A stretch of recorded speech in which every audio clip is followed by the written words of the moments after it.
Okay, everyone, we're live and welcome to the August 24th meeting of the Public Works Committee. We have our superintendent on Zoom. Kevin, what would you like to start with? Solid waste and recycling? Yeah, I guess we could do that because I'd like to introduce to everyone my new solid waste recycling compliance coordinator. He's on the screen with you. I think he's up in Warrensburg right now, but he is on Zoom. His name's Thomas Zabo. Thomas came to us. Oh, Thomas, I'm not going to go through it all, but I'll let you kind of give a brief presentation. But I'd like the committee to welcome Thomas on board with us. So I have grown up in Warren County and I graduated from Paul Smith College, and my past kind of employment has been mostly zero waste focused and kind of event based. So I'm very happy and grateful to be able to be working in the county I grew up in and doing this type of work. Well, we're certainly welcome. We certainly welcome you, and we know great things are in store for Warren County in this regard. I think everyone understands the importance of reducing our waste stream, both environmentally and economically, and I think that you clearly have the background to help our superintendent and our department move forward, and we welcome you. Thank you. Kevin, you want to move on to? So we'll move on to the request. So the first request I have is a request to transfer funds for the household hazardous waste collection day. As you know, this year we did two of them. I'm requesting $3,300 from the contingent fund to cover the cost. Typically, DEC will fund half of it. We'll fund the other half. We didn't expect to have the turnout we did this year in both the household hazardous waste days that we had. So the one that we had in Warrensburg cost us $3,300 more, but quite a bit of material was picked up. 275 gallons of flammable liquids, paint-related materials. We had 1,608 gallons. Oxidizing materials, flammable solids, anywhere from 177 to 200 pounds. Pesticides, 1,100 gallons of pesticide. I mean, we had quite a bit. And I guess, the pandemic produced one thing good is everybody was able to clean out their houses. So again, it was another successful household hazardous waste day. And we're really talking about even going into next year, possibly doing two as opposed to just the one. We used to do two one year and then one the following year. But we've, with the success that we've had this year, I think we'll just continue along that lines. And if things change next year, if we see that one's not as busy as the other, then we'll go back to the two 1 year, one the following year. So. Well, thank you. Let's bring this to the floor for discussion. Ms. Hogan, thank you. Do we have a second? Mr. Thomas on the second. Thank you. Discussion? Thank you, Mr. Chairman. I'm just curious, how do we regulate or control that this stuff is all from, residents of Warren County, or is it not limited to residents of Warren County? It is limited to residents from Warren County.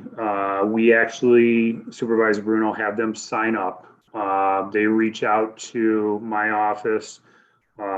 They can either sign up online and they get scheduled slot times. When they come, we typically check IDs, license to make sure that they match the person who signed up.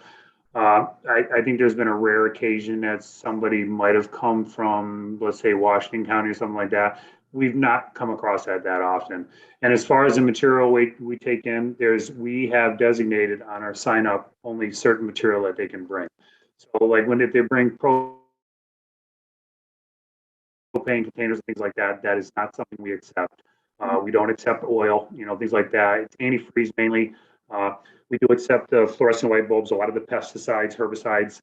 We will take that. And the company that we've hired to collect this, they know, and typically if it's a can that's not labeled, they won't take the material because they don't know what it is, and neither do we. Thank you, Mr. Commissioner, You're welcome.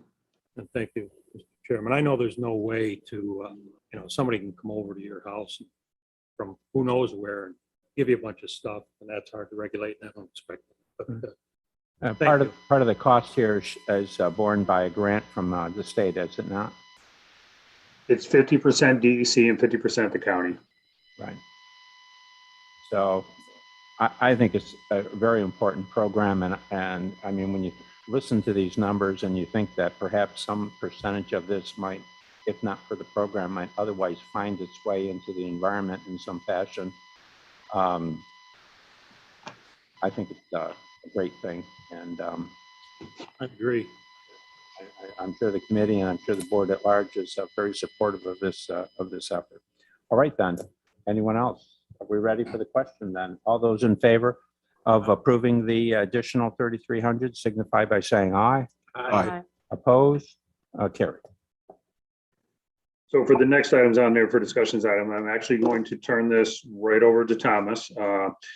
We had another grant that was awarded to us from DEC a while back as far as doing some composting workshops. So we've been working with Soil and Water on that, but I'll let Thomas touch on those. Yeah, so I think we're gonna have like 2 compost workshop seminars, and I think one of them is looking at getting planned for the end of September. And those workshops, again, we've been working with Up Yonder Farms, Soil and Water, and Thomas. I've just kind of thrown him into it, so he hasn't gotten fully into it yet. There'd be basically backyard composting workshops.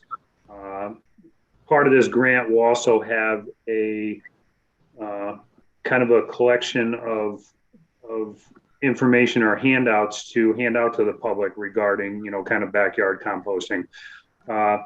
It's not the full-blown, pilot composting project, which we're going to talk about in number 3, but it's at least to give individuals, if they're willing to do this in their backyards, get a barrel and turn their own material and produce compost. But again, it's part of the grant, and I think it's a good thing. And they've had a lot of turnouts. We're working with SUNY Adirondack, and they have a fairly large composting facility over there, and they're going to allow us to do one of the workshops, I believe, over there. And their individuals, as part of that program that they have, are going to come talk as part of our workshops as well. So definitely moving in the right direction. Next item we have, go ahead. I'm going to let kind of Thomas touch base on it, but the next item we have on there is permitting waste haulers. I think we're just about there with our permitting. I said somewhere about September that we would have it in place. I think we're fairly close, and I'll let Thomas touch on it. He's been working with IT to kind of get the permitting online. So Thomas, go ahead.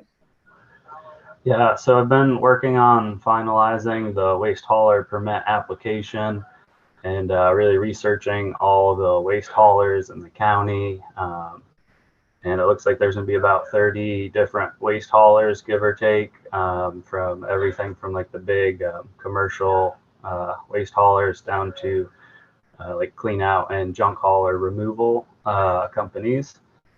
And we are working on getting like a solid waste section put up on the county website for the permit application, and with future hopes to get recycling information and certain things included from the solid waste management plan.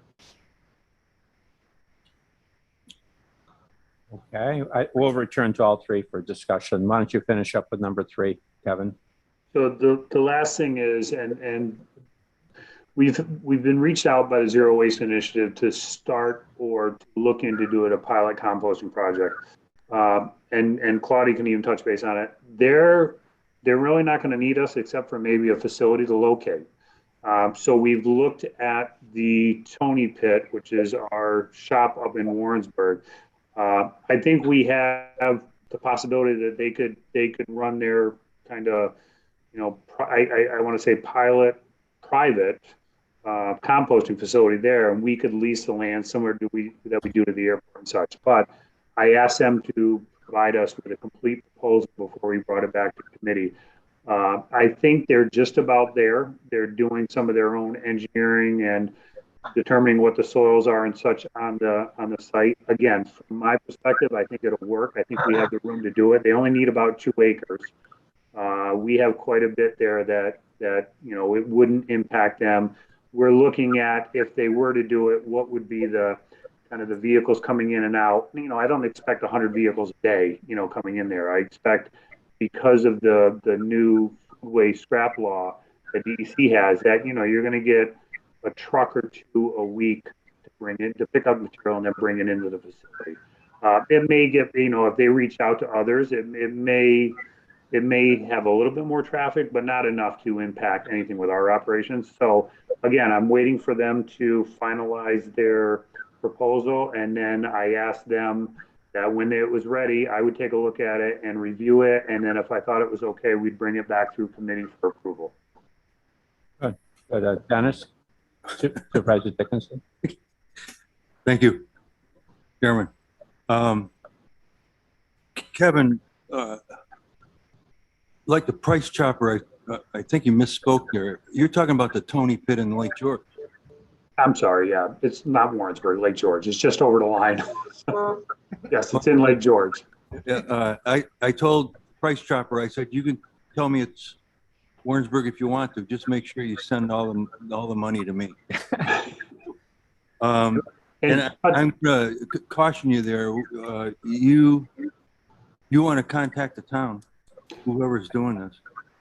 And I've let them know that there may be some zoning changes for that property, that they would have to get a variance from the town. So I made sure that they were well aware of that, and they would have to reach out to Dan Baruch to chat with him about it.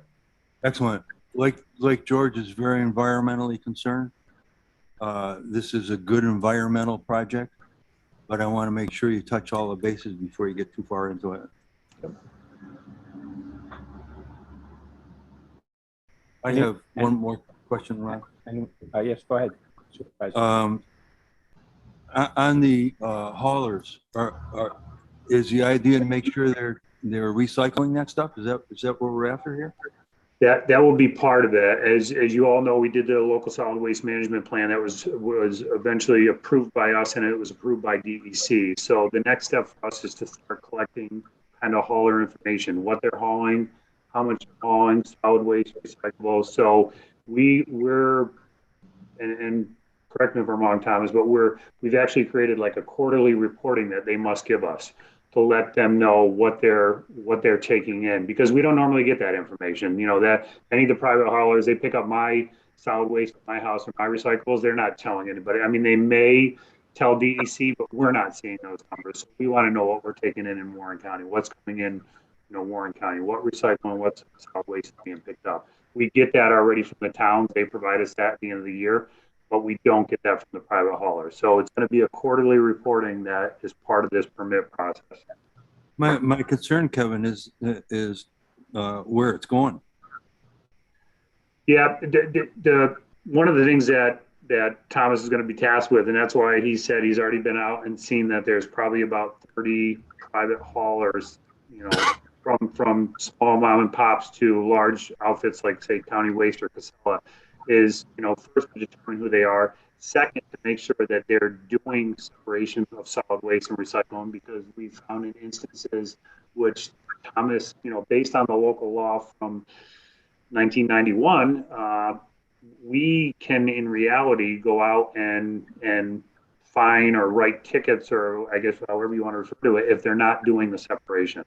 I don't know how we enforce that yet, and I don't know necessarily that we go through that process of kind of handing out fines until we talk to them if we notice that happening. And then the next thing is to determine where they're getting rid of their material. I know a lot of it right now is going to Green Ridge facility, I believe, over in Gansford. Casella has a source separation over in Fort Ann. I believe County Waste has a big one, source separation down in Albany. So again, we'll know where it is, and we're also, Thomas is kind of tasked in with how's the market on recycling, because we know as of right now there isn't a market on recycling. So that's something else that he'll be looking at as well. Great. Thank you, Kevin. Anyone else? Yes, Mr. McGowan. Thank you, Mr. Chairman. Yeah, on the composting, I think this is a great idea, but I have to say that I have a brother-in-law that lives out near the Kingsbury plant, and I've kind of followed that. And along with coming with composting, sometimes there's a tad bit of an odor. So I just want to make sure that we're ahead of the odor factor, especially for Lake George, of where it's going, that we have all our ducks in the order instead of waiting to the last minute and finding out that, oh, geez, everybody complains around with the odor. I mean, I know sometimes when the wind and the heavy atmosphere just from, the paper mills can lay over Glens Falls and fall right into Queensbury. So It's a long ways from my house. It's real close to Warrensburg, so I'm not worried. just want to put that out there. Thank you. Sure. Supervisor Hogan? Thank you. Kevin, do you know who was the designated food scrap generator in Warren County? There's 17 of them. And is this going to trigger anything for these people? It will, if it's up and running, they will have to bring based on the food scrap law, they'll have to bring it there. I can tell you your big ones are right now that I know of. I don't know of some of the smaller ones, but the bigger ones are the Sagamore. Some of the like Hannaford or Price Chopper, the food markets. But those are the larger ones. But I believe, and Thomas, is it 17 total? Yeah, just about. I know they, I think, adapted or updated the way in which they determine who has to, or like who is part of the law. But it was like 17 when I checked recently. They're all 17 within 25 miles of. That's correct. Yeah. And so whose responsibility is it to make sure they're complying with the law? That would be on DEC, not on us. Thank you. You're welcome. Thomas, I think two things strike me on this. One, it's really important at this stage to create a baseline so that we know how our actions are influencing the flow of the material, both in terms of type and volume. And the second is, I think it's very important that you plug into the equation, communicating with the waste haulers that are taking a lot of the existing green waste from the private generators and what they're presently doing with it and what their plans are going forward. So we have an idea what the private sector is doing in this regard. And if you could, after you have a sense of that, if you could report that back, that would be. You can. All right, anyone else? Kevin? I don't think we have any referral items. I do have one more discussion item that I wanted to bring up to any of the town supervisors that are there. Julie Butler wanted me to let you all know that she reached out to all the waste haulers that are hauling for all the towns and all the haulers into disposal, and they've all renewed for next year. So going into your budget season, you can use the numbers that we had from last year. The only one that has changed is Wheelabrator decided not to renew, but the only thing that Wheelabrator was taking were the tires. And that was it. So everybody else has renewed for the 2022 season. So I guess, as far as your budget, you can create your budgets according to the numbers that they already had. Okay, that's good news. Good to know. Maybe, Kevin, if you could maybe have someone send out an email to all the affected municipalities in that regard. I will do. Thank you. All right. Shall we move on? We shall. Good. Why don't we hit Parks and Recs? And is Tim Benway in the boardroom or no? Yeah. On you. Thank you. First item I have is amend the budget for Up Yonder. We had a individual donate $1,000. I would like that to go into supplies and a thank you letter. Very good. It's a recommendation. Ms. Hogan on the motion. Do we have a second? Mr. Bruno on the second. Any further discussion? Certainly thank Gretchen and the Menzies for the contribution, and I'm sure make sure a nice thank you letter goes out. Are we ready for the question? All those in favor of the acceptance signify by saying aye. Aye. Opposed? Here. The next item I have is a new contract for the South Warren Snowmobile Club. We terminated the last one with the town of Lake Luzerne. Now it's going to be strictly with the president, Michael Hill. Similar to the other three that we are currently doing. All right, let's bring this forward for discussion. Mr. Dickinson on the motion to bring it forward for discussion. Ms. Hogan on the second. Discussion, Mr. Dickinson. Say that again. What are they doing instead of the town of Luzerne?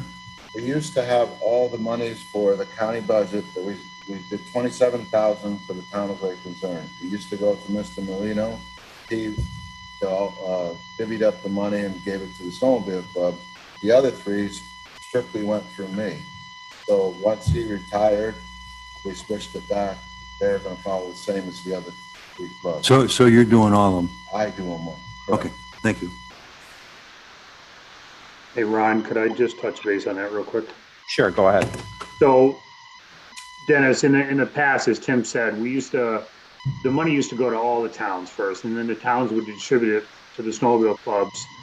It was North Warren, the Thurman Connection, South Warren, and Tim, who am I missing? Hague Snowgoers. And so we would give it to the town of Hague, the town of Horicon. They would distribute all that money. A couple years ago, they basically had asked us, other towns had asked us, can you guys just do this and you guys collect the paperwork, what is needed? Because they're required to submit, documentation to us to make sure that, they've done what they were supposed to do for all the trail maintenance. So we took it on in-house. Gene, when he was still there, basically said, I can still do it. I don't have an issue with doing it. And then, but now this year they wanted to switch. So we're going to take on all of them in-house. Tim will collect all the information now for each one of the snowmobile clubs and make sure that they have all the proper documentation so that they can get paid. Dennis, Supervisor Dick. Kevin, Lake George supports the South Warren Snowmobile Club. We have trails in Lake George that they use. Why didn't we get any county money? I'm not sure why you guys didn't get any county money. If it's South Warren, they're getting money from the county to maintain those trails. Well, they also come to Lake George and get it every year. They get it from you as well. So they're getting $27,000 from the county to maintain not just your trails, but the part of the trail system. Right. Right. I'll repeat my question. Why am I not getting any county money? I'm not sure. No other towns get county money for that. Well, you just said Lake Luzerne did. No, Lake Luzerne got the money to distribute. Lake Luzerne was acting as a pass-through. The money was distributed to Gene, and then Gene went on and distributed it to South Warren. Now we're just distributing it straight to South Warren once they have the. You can send our portion of the money to me. I'll give it to them. Most of it. You didn't answer my question, Kevin. And I don't mean to be. No, I don't think you are. I don't know why, and I'll let even Tim jump in. But it was similar to the state grant and aid program. It's a pass through. We were just a pass through, and all the towns, not all the towns, because Bolton never got it, Queensbury never got it. So, so it was just it went to where the clubs were located, and then that money would be passed on to them through the towns. The towns, I'll give an example. The town of Thurman a couple of years ago, when Cynthia was in there saying, we don't have the money to pay them, because they typically gave them the money up front and then the county reimbursed them. They said we don't have the money to pay them, so we just decided that we would take it on in-house ourselves. So if I send you an email and tell you I want you to pay this bill, you're gonna pay it? No.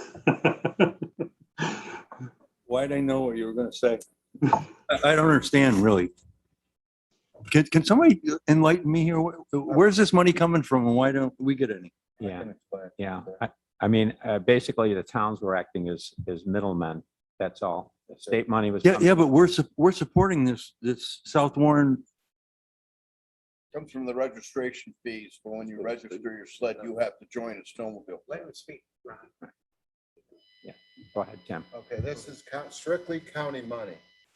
27,000, 27, 27, and 9, each of the 4 clubs. Each club represents maybe 3 districts. Could be Queensbury, like the one we're referring to now, is Lake Luzerne, Queensbury, and Lake George. So instead of breaking up 27,000 and send it to across 3 different municipalities, Mr. Merlino decided I'll take it in my town to do it. So now we're doing away with towns altogether, and the clubs are strictly coming to me.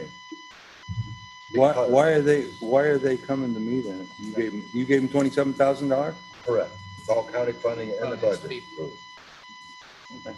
There's 2 different programs, a grant aid from New York State, and the county offsets the other funding every year. I know what to do. Security. Yeah. Provide security. I believe, Dennis, that they have to pay certain bills that are allowable and they have to turn them into the county, and then it's turned into the auditor, and the auditor looks at the expense and then they reimburse them for it. That's how it's been worked for years. That's nothing new. I mean, it's always worked the same way, I believe. The North Warren trails go through Warrensburg. I will submit oxy tax money to the snowmobile club if they have it, give me a valid reason for wanting some of that.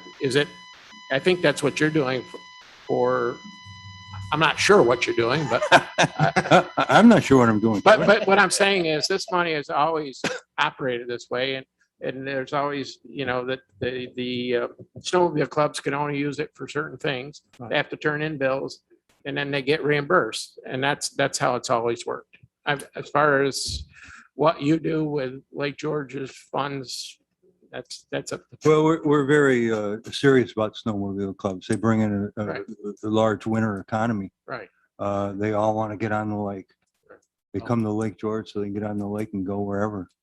But when they pass through, they unload their wallets there in Lake George. So we're happy to have them, and we've been giving them money every year. I just struck me as odd that the county was paying them and I was paying them. Thank you. Okay. Anything else, Kevin? Oh, we need to vote on this. Wait a minute. I got a question. We haven't acted on this. Can I call the question? Mr. Chairman, Mr. Thomas. I was curious to know if we got the issues with the Thermal Connection Club and the auditor and getting bills paid. Have those issues been resolved? They have, and again, because we brought a resolution to kind of, I guess, detail specifically what they had to give us. So they have basically a list of items now that they can get reimbursed for. And if they don't have those, if they don't have the documentation to back it up, we're not giving them the money. And Dennis, we don't automatically, I want to touch base on that. We don't automatically hand them $27,000. They need the documentation. And if they don't have, if they got $13,000 worth of documentation, that's all they get from us. They don't get any more. Kevin, I don't have a problem with the program. Okay, no, and then you're right. I mean, the snowmobile clubs bring a lot of money in the winter months, to this area, quite a bit. I think the county, taking out the towns as the middle people, it's really helped to clarify what's eligible and the audit of the receipts and what's required in terms of receipts. I'm sure there was a learning curve in the first year. There was. I think I know there was, but I think now we're where we need to be. I think the clubs know what they need to provide. But yeah, Frank, I think there is a learning curve here. Yep. And, I mean, they go out and spend money expecting to be reimbursed, and then there's a problem with the reimbursement. And the last thing you want with a group of volunteers that's, committing to maintaining the system is put them in a financially. Yeah, I get the complaints where, you know, the county won't pay for this and the county won't pay for that. I'm hoping that we've worked our way through that. I think If so. not completely, we're most of the way through it. I don't know, you want to comment, Kevin or Tim? Tim may be able to comment, but I think we've worked out the issues, and Supervisor Thomas, as I said before, if they have an issue with it, they can come to us, but they have, you can't turn in a receipt for gas and write on it, gas for Joe's truck. I don't know who Joe is, and I don't know why he's getting gas. I want a receipt to know he's getting gas because they're out on doing trail maintenance or something. So, I think in the resolution we passed earlier this year to kind of renew that or tell them, this is specific items that you can submit for. And then they can't submit, and Tim can correct me if I'm wrong, but they can't submit for us something and then something that they submit to state DOT or the state for the grant and aid program. They have to keep that thing separated. And Tim also kind of reviews all the material that they put in for the grant and aid program. So he knows. I mean, that's the nicer part about having this in-house is Tim can look at both of them and say, no, you've already submitted this for one organization for the state grant and aid program. You can't submit it to the county. So that's why I think it's better, in-house for us to manage that as well. We have a better handle on exactly what's going on with both the state and aid grant program and the county money that's going to the clubs. Right. Right. And you've been very, I have to say to Tim and to Kevin that I know that you and your staff has been very helpful. You sit down with the clubs, you go through everything. I don't want to characterize it too much, they come in with a bag full of receipts, right? And I mean, I think I'm pretty classy. Tim is shaking his head, yes, so, there initially, I think was quite a bit of help that was needed. And hopefully this gets streamlined and meets with everybody's approval. And that's why I think not having a middle person is advantageous because we get audited by the state. And so we have to show that things are as they're supposed to be. Thank you. Mr. Bruno. Thank you, Mr. Chairman. I'm curious, in my feeble mind, it sounds like the county is paying this club to maintain trails in town of Lake George, but the town is also paying them? Is that correct? I appreciate your question, Supervisor Bruno, and I can't answer it. Yeah, I didn't. I will tell you, though, that when we do it this year, I'm going to make sure that they give us some receipts for what they're doing with it. I don't want them double dipping. No, I'm not, neither you or I are probably accusing them, but it is curious that if the county's paying them to maintain these trails, what is the town paying for? Right. So, Well, it's a breakdown of communications like OCTAX, right. One of those burning questions on there, did you get OCTAX from somebody else? It's also important to remember this reimbursement only covers certain expenses. Right. And that, they're out raising money, doing all kinds of fundraisers, all kinds of things that go to support the club and support the trails and the equipment or whatever. So it's not like, they come in and they get $1 for dollar for everything that they've spent. That's not how this works. And so they're only getting a reimbursement for part of what they do and only that part which is eligible for reimbursement. Yeah, I don't have an issue with this No. thing. And to Supervisor Dickinson's point, they do bring in a lot of money. They contribute to the winter economy in the region, and that's great. But still begs the question, what is the town paying for them? Well, after this year, I'll let you know. Okay, thank you. Thank you, Mr. Chairman. Yeah. Ms. Heber? Thank you, Mr. Chairman. Just to address this briefly, this committee changed the contracts with some of the snowmobile clubs to ask for a little more in terms of auditing and reporting a few months back. I've executed all of the contracts pursuant to the request from the committees. One town, though, was Lake Luzerne that, as previously stated, what the towns acted as pass-throughs. Lake Luzerne was the only one that was still standing doing the pass-through. And a resolution was passed by their board and sent to us, Dennis, to ask that it go through the county. And I think it was a request from our auditor's office just to make sure that if it was county dollars, that the county had the overview and oversight of it and be proactive with that. And I appreciate those efforts. What I've come to learn is that this is part from a state grant that's going to all of the clubs. And then the money that coming from the county is above and beyond those state grants in our efforts to support the tourism economy of snowmobiling in our communities. So I would imagine if there were additional funding from towns, it was exactly that, an additional support to those clubs to continue to help them operate and bring in that tourism. So it was in that light and that spirit that this request was made. It's been reviewed at length by our county attorney and also with the town of Lake Luzerne's county attorney. And again, it was just to be consistent with all the other municipalities. All right, then, are we ready for the question? All those in favor of the contract signify by saying aye. Aye. Opposed? Carried. And what's the next item, Tim? The next item is the Thurman Connection is asking to use milepost 68, which they currently have, to 72, which is Thurman Station. Now they would like to use the entire route all the way to milepost 95, which is in North Creek. At the same time, North Warren has also been working with them to come the other direction across Route 8. That bridge was designed for a snowmobile crossing, come over the Hudson to get onto the railroad. So they're asking to have the full use now that our operator is gone. They used to have the full route, and it was supported by New York State Grant and Aid Program, 32 miles worth. Now they're asking to reestablish that since we're not using the rail bed.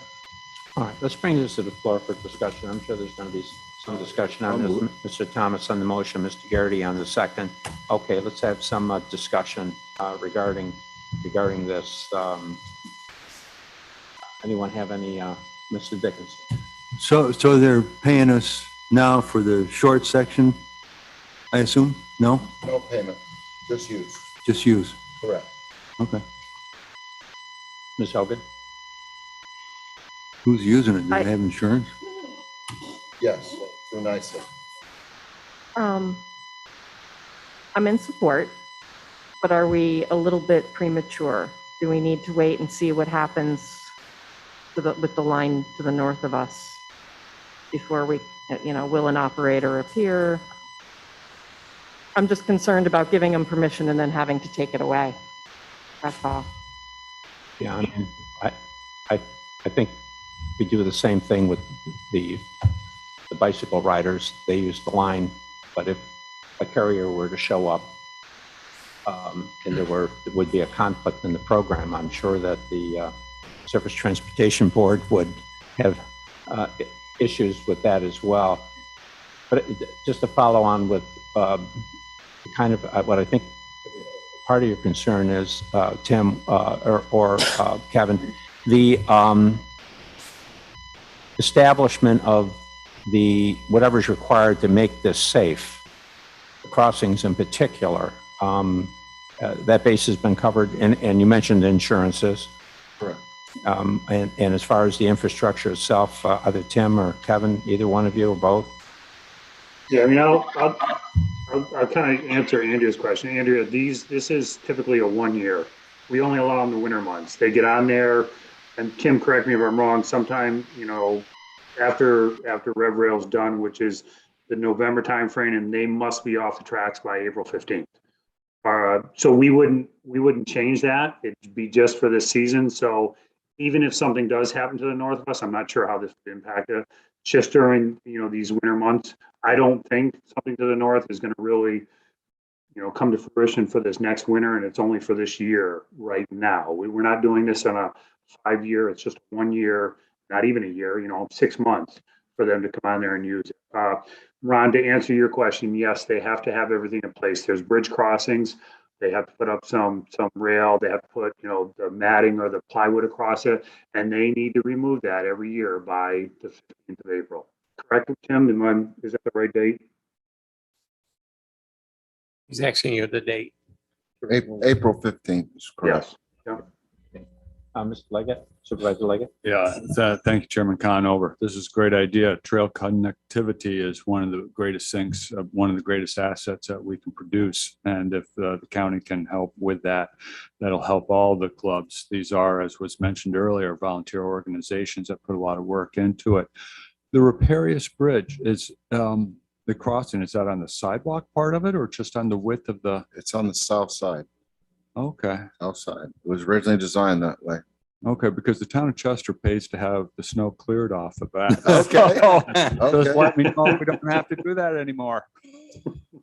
So, You know, it just occurred to me, if the committee would allow me, that at least going forward, it would be good to have an idea of the level of use.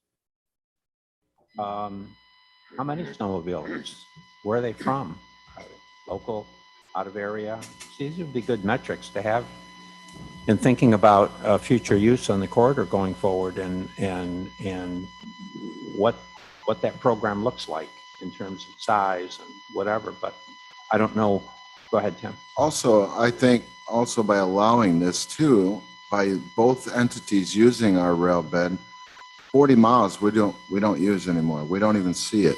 They do. They can remove the debris. They can keep it open. They can report problems. Hey, you got a failure here. So it's your eyes also. I mean, I do a lot of intersections and small walks when I get, you know, a report of an issue, but they're going to see the entire line through the whole year.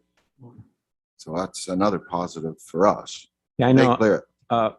What we did on the Pinnacle and the Bradley trails, we have a sign-in booth like you see at a state park. Now, not everyone signs in, of course, but it gives us a good idea of the level of use. They put their zip code down so we have an idea where they're from.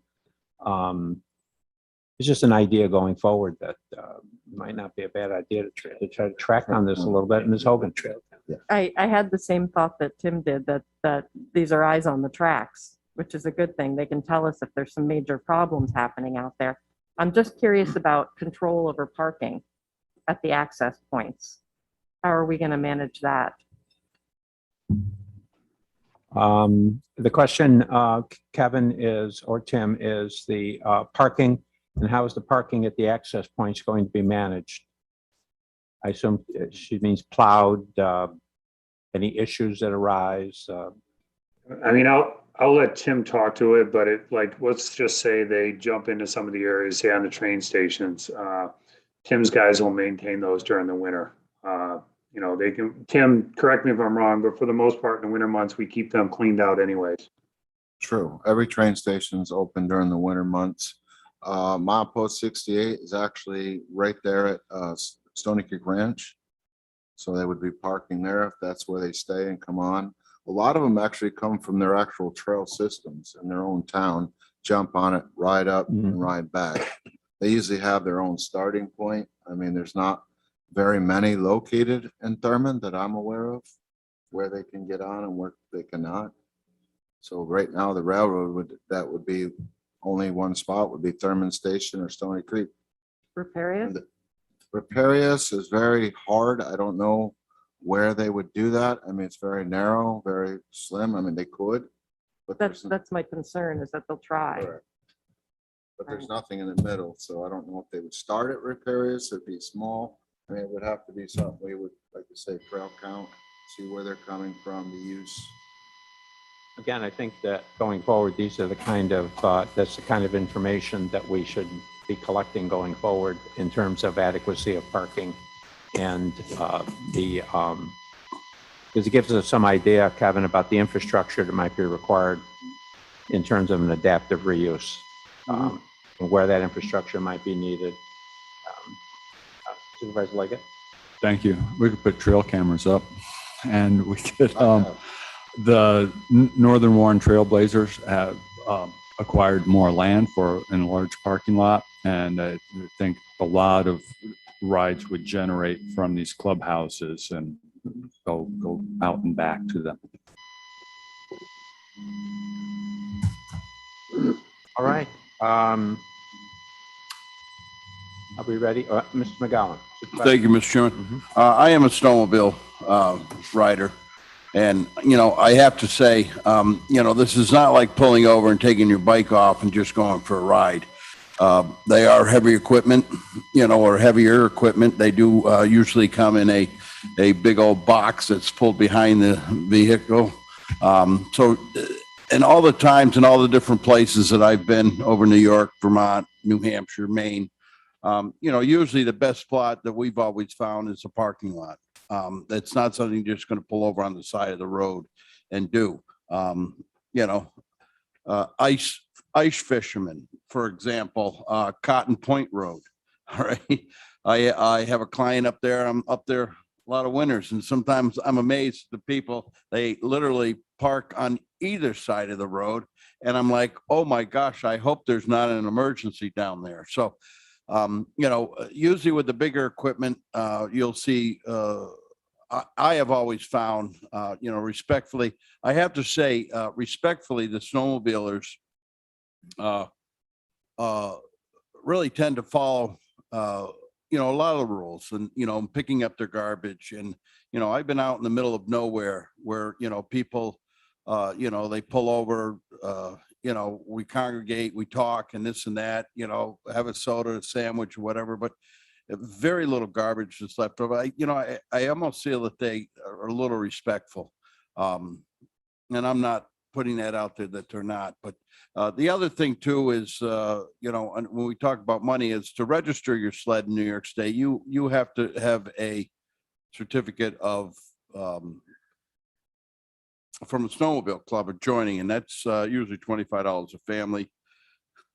So, you know, you do have to join a club. Otherwise, the state assesses I think it's $75 or $85 fee onto your registration to do that. And that's maybe where some of the money comes from the clubs for people that don't. So, and most places that I go beyond Warren County outside of New York State, I have to register.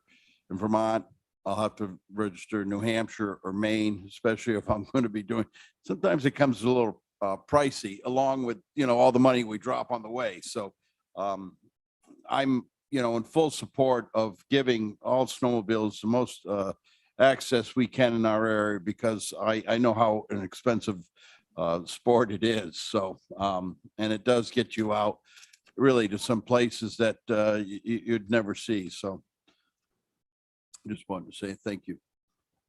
Yep. All right, then, are we ready for the question? All right, then. All those in favor of allowing the use of the corridor signify by saying aye. Aye. Opposed? Carried. Thank you. What's next, Kevin or Tim? The next one I have resolution is to fund the railroad to shut off all signals. I have been called several times in the last 3 months for stuff that is failing. We have not inspected these units in 18 months. The last time that our Saratoga engineering firm went out to shut the last one, he advised me, you're going to save a lot of money if you shut them off. This stuff is starting to fail and very expensive. You're not using them. All right, let's bring this forward. I'll move it. Mr. Garrity, Mr. Dickinson on the second, and what's the committee's thoughts on this? Mr. Garrity? Yeah. Would these be marked exempt then? So the school buses don't have to stop anymore? Is that what you're talking about? Yeah, I had a request. I had a request from our school that I contacted the county. I think I called Kevin about it. They have me also. Yeah. So I think it's a good idea. The buses still have to stop there, whether they're in use or not. Ms. Oben? Who then becomes responsible for the maintenance of the road through the crossing? Whoever owns the road. Is that always, in the past, I think there was some ambiguity, like the railroad, whoever was operating the railroad. Uh-oh, my bad. But Sorry, Andrew. Yeah, I'll take a stab at that, and then you can correct me where I'm wrong, but I think the road's ours, but there sometimes are transitional infrastructure that where the railroad is. You see what I'm saying? In other words, the metal where the cars are crossing, and I think that commonly has fallen to the railroad companies, but go ahead, Kevin. Well, I was just going to say that in the past, if there was any rail crossings that had any issues with any of the rubber matting or the steel in and around those, that was always on the rail company that we had a contract with. Now that's on us. But if it's a road, it's whoever town the road is in. If it's a town road that it's crossing, Andrea, then you're going to repair. You're not repairing tracks. But if it's a pavement issue, that's a town issue. That's not our issue. So on the state roads, 28, That's State. state. on the that's- state, but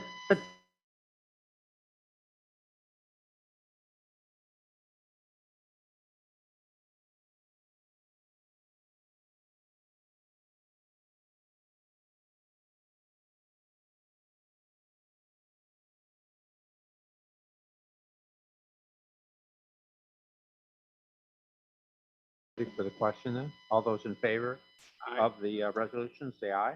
Aye. Opposed? Carried. Thank you. All right, I'll jump in real quick with the Sweet Mountain Fire Tower. I apologize, I'm not there, but as opposed to handing out photos, and I don't know if Tim has any, everybody go up and take a look at the tower before it closes. Go take a hike. It's a very easy 1.8 mile hike. It's beautiful at the base of the tower, and you get up to the top of the tower and you have spectacular views. We opened it up last week, and it's actually 2 weeks ago, and it's been a hit. Every weekend, there's been 25 to 30 cars lined up in that parking lot. So if you get a chance, please go take a quick jaunt up the trail to the fire tower before it closes down, which I believe is going to be September 15th through or 12th through December 15th during hunting season. So if you get a chance, please take a run up and take a look at the views yourself. Yeah, Kevin, I would just add and repeat myself. I haven't been there, but if we could have a sign-in book, like, you know, you see in a state park, you know, where you pull the drawer down and you sign date when you're in, when you're out. It's important from a safety point of view, but it also tells us level of use, where people are coming from, and that's important information for us to have going forward. And Tim, I think Tim can, Tim, we could probably mount something like that right at our sign, correct? Correct. Mr. Dickinson? I agree with you wholeheartedly. I was just going to ask him if he could keep track of how many people were there. So you answered the question. Yeah. Is that what you have in We do. And when we created the new parking lot, of course, we moved it. And we'll be doing more in terms of the entryway, but not everyone registers. And No. And they get garbled with the weather and everything else, but they do give you an indication of level of use. And I think people would be surprised at I know at Chester, your trail, thousands of people utilize these trails, not just hundreds, but thousands. And or Stony Creek this trail, it would amaze people. And knowing where they're from and the time of the year as well, because these trails are utilized really for season. I mean, really, they're four-season assets, but certainly at high level of use, spring, summer, and fall. We have Prospect Mountain Trail. It's always, well, you can see it when you come down the Northway. There's always somebody going over it. Saw somebody go across it with a bicycle the other day. And I got a call from a guy who was on top of the mountain with his wife and kids, and he thought he could ride down from the top. He couldn't get off the mountain. We have that too. All right, Yeah. then, anything else, Kevin? No. Nothing under information for discussion, and I'll start to go through the referral pending items. The first item on there is the discussion regarding the two parcels of land that the county owns that we were going to discuss giving to the town of Johnsburg. The town of Johnsburg has done their survey work. Actually, Andrea just sent me an email yesterday to work with her surveyor on exactly where the lines were. So with that being said, I haven't reached out to them yet because I'm in Rochester, but when I get back, Andrea, I'll reach out to Kristen and we'll get that resolved. thank you. The next item on there is working with the budget officer on developing plan to present at the next committee for some set aside funding for general railroad maintenance.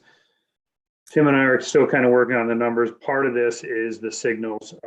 As Tim said, you know, he's had numerous call outs from the signal. We had a lightning strike that actually put that didn't put the gates down because the gates are locked, but it started the signals flashing. So when people approached it, you know, that set it off. So this is one of the items that we're going to be funding so that Saratoga Railroad Engineering can kind of shut this stuff down so we don't run into this anymore.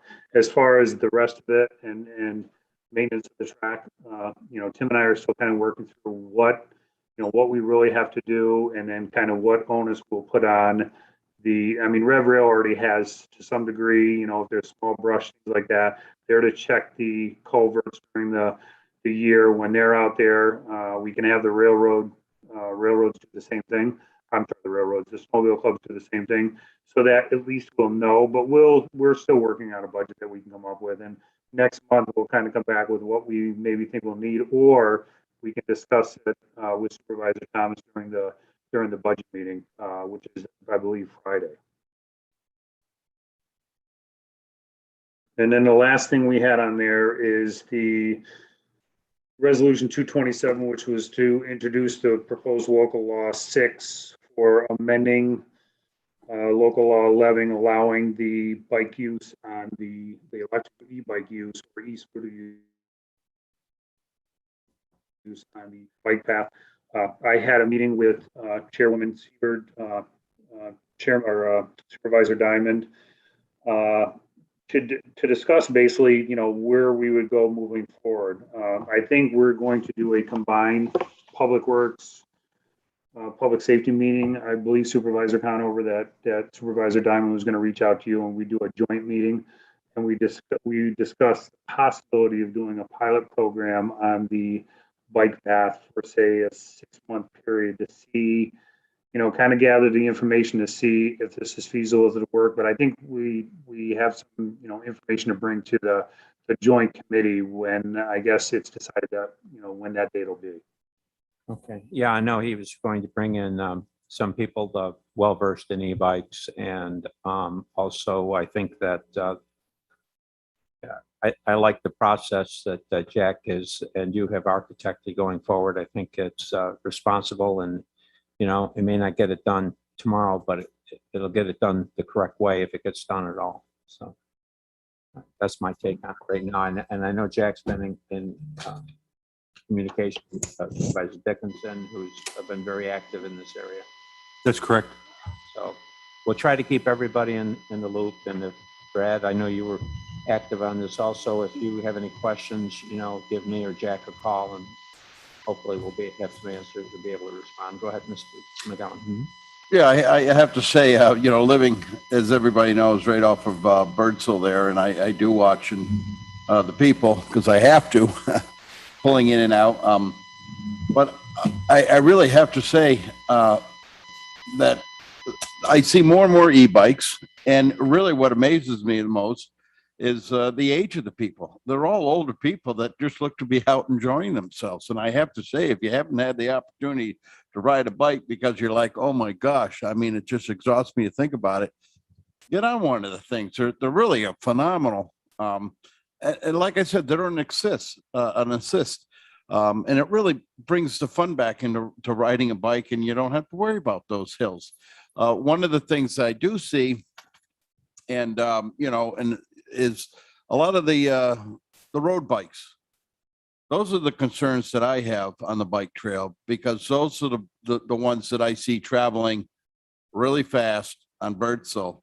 So I can imagine, what they do on the trail when they have, and I have nothing against that either. They are experienced, but those are the bikes that I see that are always going fast. They also get up the hills a lot quicker than most people that don't have the assist, and or even faster than the ones that do have the assist. And then coming down are the ones that I see always blowing the stop sign at the bottom right there. And that's a dangerous corner there on Round Pond, because it is right in the middle of the S turn. And, I see it all the time. So, that's why I wanted to stay on it. And, and I am observing them all over, up and down, and especially up there at Magic Forest, because I'm kind of all over the place with work. So, and I do keep an eye on them, but it's sure interesting in seeing the age of the people on these e-bikes. And it really is the older people that are getting out there and trying to, better themselves. So thank you. Okay. Take I a think step that is a great opportunity for everybody to listen and learn. Yeah, Mr. Chairman, There are different constituencies here. Go right ahead. thank you. Mr. President. As most of you know, I walk the bike trail every single day, every day. Never a day I miss. Well, in the wintertime, I walk around town, but so I walked today already, walked yesterday, day before. Anyway, so I hardly ever see the electric bikes. I'll be frank with you. I walk for an hour and 15 minutes every day on that bike trail. And I think I've seen 3 electric bikes in the last month, 3. That's it. So pro or con, I've only seen 3. 3 have passed me. So it's not a big issue right now, I mean, whether you want them or don't want them, I never see them. So, I'm just pointing that out that it's, now, I don't know why, maybe it's the stretch that I walk, but I walked from, up near, Country Club up that way, all the way down into Glens Falls and back. And, I just never see them. So I have no real pro or con. If you guys think ladies think it's good, that's fine. If you think it's not good, I'm good either way. Thanks. Well, stay tuned because I think that, and I also have to say, speaking for myself, I like the idea of a pilot. Also, I like the idea of getting our feet under ourselves here a little bit because there are things here that maybe we don't have a lot of experience with because it's new to us on the trail. There are different constituencies here. I mean, let's be clear. There's different constituencies here, and I think that getting them talking and more at ease, that's a good thing also. All right, what's next, Kevin? Just, I wanted to touch back on Sweet Mountain. I failed to kind of say it, but Tim and his crew with Parks and Rec did a phenomenal job on that tower. And they battled significant elements throughout the entire summer. With all the rain we had this summer, there was times that they were pushing the four-wheeler to get material and stuff up or having to lug material up. They battled the elements all summer long, but I can't say enough about the work that they did. And then the last thing that I had was, as I made the committee aware a long time ago and you gave approval for Peter Steck to do his Eagle project out on the bike path, which is just before the bridge. The project is now complete. The signage is up, the benches are in place, the plants are planted, the path is in, the mulch is put down. So if you get a chance, please go to the south of the bridge over Quaker, and you'll see the COVID Memorial Garden that Peter Steck did for his Eagle project. And I think Tim, one of the benches that was donated was from Essity in Glens Falls, or South Glens Falls, or on the other side. They would like to come up and kind of do a photo op. And I'd ask Tim to kind of reach out to them, but I would like to have as many supervisors come out there, including Chairwoman Seaver, to come out there for that dedication. And with Essity. So we'll keep you posted. Tim's going to talk to Essity to see what we can schedule it for. Yeah, if you could communicate to the clerk of the board so she can communicate to the entire board, that would be very helpful, I think. Yeah, absolutely. All right, should we move into Public Works now? Moving into Public Works. So the first item I have under action agenda items is to rescind previous resolutions and then to authorize myself as well as the chairperson to sign and approve compensation for up to $10,000. So back in, I guess I want to say 2008, there was 2 or 3 resolutions that were brought concerning just compensation that typically comes with our federal aid projects. And it's to sign the correspondence for approval to just compensation and then approval for individuals to be paid. Each one of those resolutions, the first one, 488, kind of authorized up to $500. I think the second one,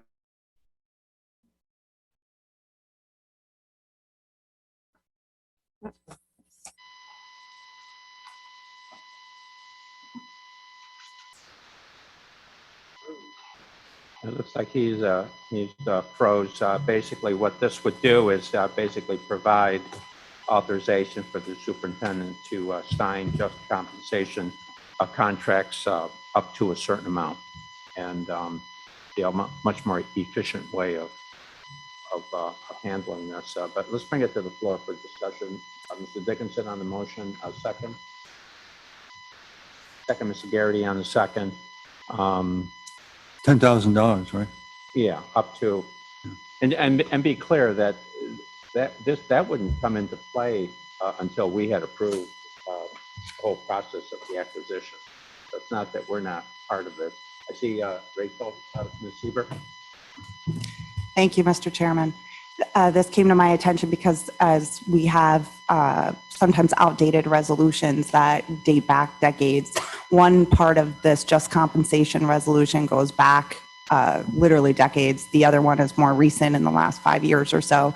It was at my request that this come back before the committee to have a updated resolution that combined the two of them together and then set that additional limit. There's been some questions that the county attorney's office has been answering over the last several months regarding what is just compensation, and then also what the authority of the chair is. As we know, state law defines the authorities of the chair. One of those is to execute the contracts passed by resolution. Combining a couple of these old resolutions and how old one of them happened to be became an area of concern. So I'm just asking that you please combine these old ones, update them so that the contract can be signed in an expedited manner. Yeah, I think it's a good recommendation, Chairwoman Seaver. I mean, I think again, these are long processes. They go on for years. Sometimes their players change. It's and then in highway work, you're doing this perhaps all the time, especially if it's a bridge replacement. So sometimes, or even a road, they're looking to achieve a better alignment on the bridge or a better alignment on the road to meet the ferry's granting program standards. So in any event, that's the request. And what's the pleasure of the committee? Are we, Ms. Hogan? Did we bring it to the floor already? Oh, we did. Thank you. So just to be clear, this is going to replace 488, 603, and 704. That's correct. And it's just going to kind of mash all that language together? It is, and it's also going to allow, if the committee and board approves, that I can sign for some of the just compensations up to $10,000. Before it was only the chairperson, but I guess I want to say efficiency.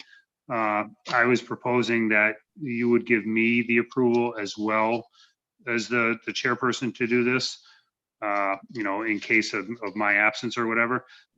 Again, you allow me to do change orders up to $35,000. So I didn't think this was necessarily out of the ordinary to allow me to do up to $10,000 for just compensation. Most just compensations that we have probably don't exceed $5,000. So I want, that's the different part of this request, Supervisor Hogan. Okay, thank you. You're welcome. Yeah, and Kevin, this is the final step. There are any of a number of steps prior to this where the board acts on the project, the contractor, so many different things.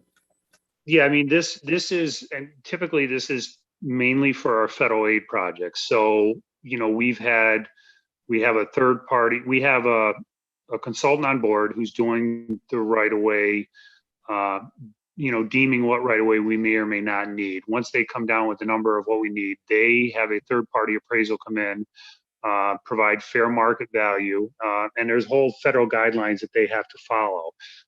And then with that being said, they come up with an offer to make to the property owners, and who can or don't need to accept it. But if they accept it, then it goes to the just compensation where we sign for it to allow them to be paid. And most of this is covered again through the federal aid projects, so that there's a 5% match on the county's end. All right, then. Any further discussion? We're ready for the question. All those in favor of the resolution signify by saying aye. Aye. Opposed? Carried. Thank you. Request transfer of funds for changed field conditions. What do we have here, Kevin? So we reconciled some of the projects that we had from this summer, and we in turn had some changed field conditions up on Garnet Lake Road that we came across some areas that required a little bit more reclamation than what we expected. Our original outlook on it was that we could have done a mill and pave on them, but some of them, based on the material that's underneath and sub base after we did cores, it's going to require a little bit more. So this is to transfer some of the projects that we've already finished for this year and reconciled to the Garnet Lake project to complete the rest of the remainder of the work there. And that those items are in your attachment, I do believe. They are. Yep. I'll make the motion. Motion by Mr. Garrity, second. Second. Second, Mr. Thomas. Thank you. Any further discussion? Just thank you. We're ready for the question. All those in favor signify by saying aye. Aye. Opposed? Carried. What's next, Kathy? The next item we have on there is a request to transfer funds from salary under engineering to fund a couple different pieces of equipment and some software for it. So as you all know, we do a lot of contracting of surveying work outside the county. We are proposing to, with some of the new staff that we have brought into the county who have a very good surveying background, to bring in what they refer to as a total station so that we can go out and do our own surveying on our road projects. Now, I know what the towns are saying. Well, now the county can do it for us as well.